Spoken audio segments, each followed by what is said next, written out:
Hi everyone. I'm going to start with a question.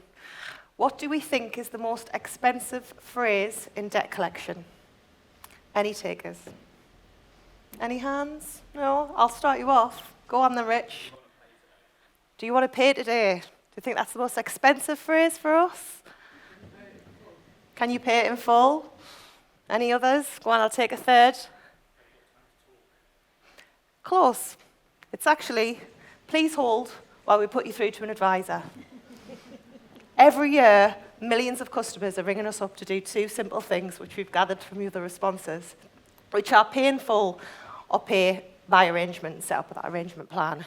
And instead, those customers are actually sitting in queues, waiting to speak to highly skilled advisors who can actually handle complex cases, deal with vulnerable customers, and deliver real human empathy. And instead, they're asking to take card details for the 10th time that morning.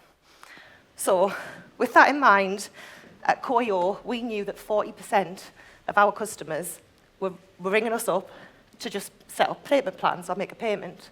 So what we did was we asked ourselves the question, what if those routine calls could be handled just as well without taking a single minute away from the conversations that need that meaningful, more meaningful conversation with the customer?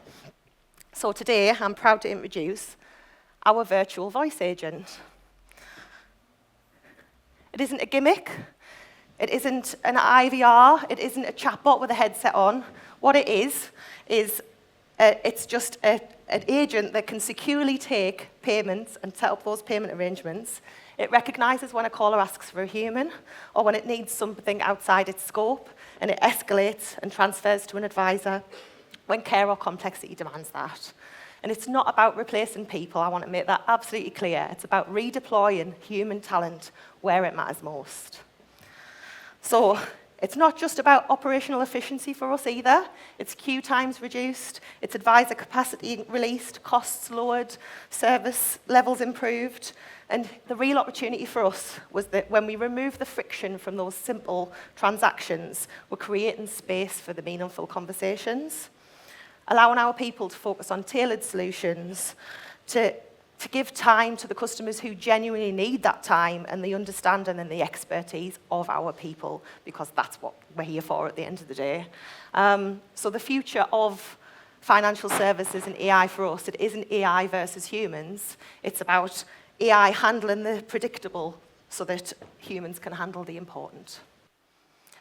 So what sets our virtual agent apart from other things? 5 things. So the first thing, we've got intelligent data privacy verification.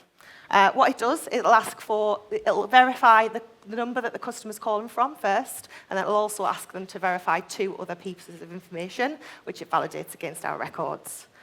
We use the latest technology for low latency, and it is context aware, so it understands, as I've mentioned before, also understands when a customer is asking for something outside its scope, and it will escalate. It can take payments. It can send customers an SMS that sets them up with either a payment arrangement, so it'll ask what the frequency they want, and it'll ask 3 things. It'll ask frequency, amount, and the first date that they want that payment taken, and it'll send them an SMS link that allows them to continue that process and get that set up.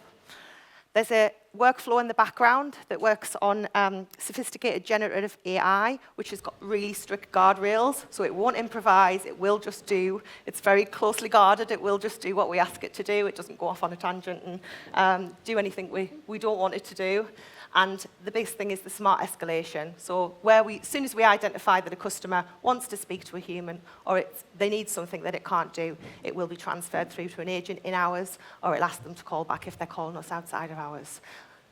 The biggest thing for us is that it's giving customers the option. Like we've talked about before, like Chris mentioned, like Rich was talking about, we know that customers want to self-serve. We know that we've got younger generations coming up, and if we don't future-proof ourselves now, we will lose those customers later. So it's about giving them the option to do things the way that they want to do it. So I could talk you through the journey, but the easiest way I think it'll be is for you to play the journey. You're speaking to a digital agent at CRS.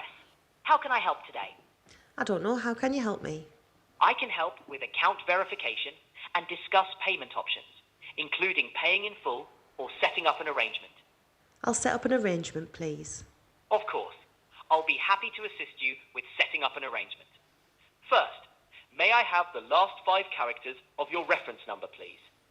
Okay, just give me a moment while I find my reference. No problem. Take your time. I'm here when you're ready.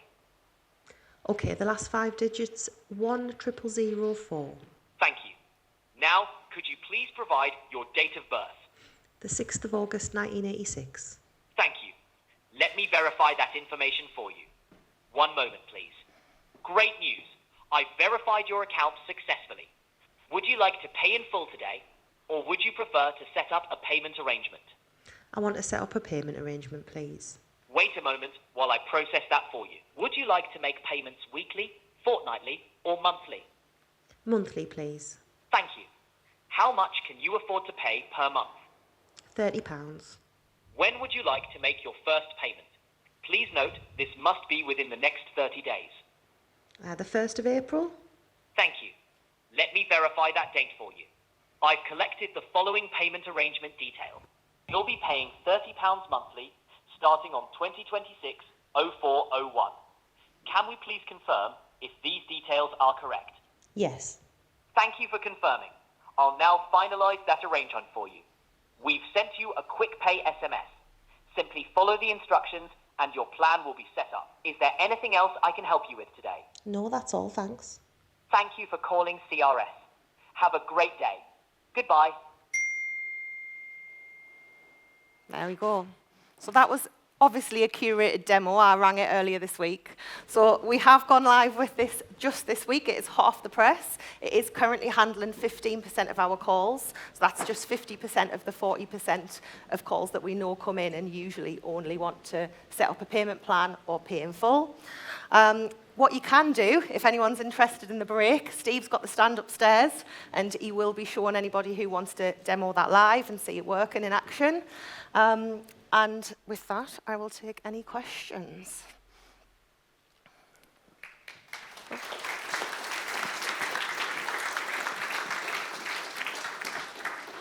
we go. So, what do you want to go for? Mr. Yeah. Not Anonymous. How can it assist with outbound activity? One from Karen. Right. Do you want to start with Mr. Not Anonymous? Yeah. So how can this agent assist with outbound activity? Have any tests being conducted or studies to confirm success rates? So this is the first version of our voice agent, our virtual agent. We will be doing some continuous learning with it. And if there is a business case for it doing outbound, at the moment, we don't have very much success ourselves with outbound. So we mainly think that the next 2 things that we want to do with it is for it to be able to send copy bills, tell customers what their balances is, other things, simple interactions that we know that it can do very, very well with. Thank you. And moving on to Karen's question here, shall we? Can you build governance to limit low payment plans, for example? I guess that's based on the call we've just heard. So to limit low payment plans, as in, Karen, do you mean for... Sorry, Karen. I'm assuming it's you, Karen. So do you mean to stop customers paying lower than they would ordinarily be allowed? Yes, absolutely. We could train it to... At the moment, this first version doesn't do that. It's if a customer tells us what they want to pay, it will send the link for a payment plan that meets what they've asked for. Later versions of it certainly will do, as a human advisor would. But again, vulnerability data and things like that, we want it to get more sophisticated in that if we think it should be speaking to a human, we will absolutely make it speak to a human. Okay, and then I guess the next couple of questions are quite similar, aren't they? So does there need to be some affordability questions, which we probably just covered? And again, do you need to do an I&E assessment? I think you've already answered those 2 kind of together there. So vulnerable customer-wise, we will always, where we've identified a vulnerability, we always want vulnerable customers to be speaking to humans. That's what we're here for. Like I've said before, it's not about taking jobs away. It's about redeploying our humans so that they can have those meaningful conversations and deliver great customer service, because that's what we're here for in our industry. You know, outcomes matter, but reputations matter more. That's what we're all about. Okay, thank you. I think that's all we've got time for. So thank you very much, Jules. Thanks, Robin.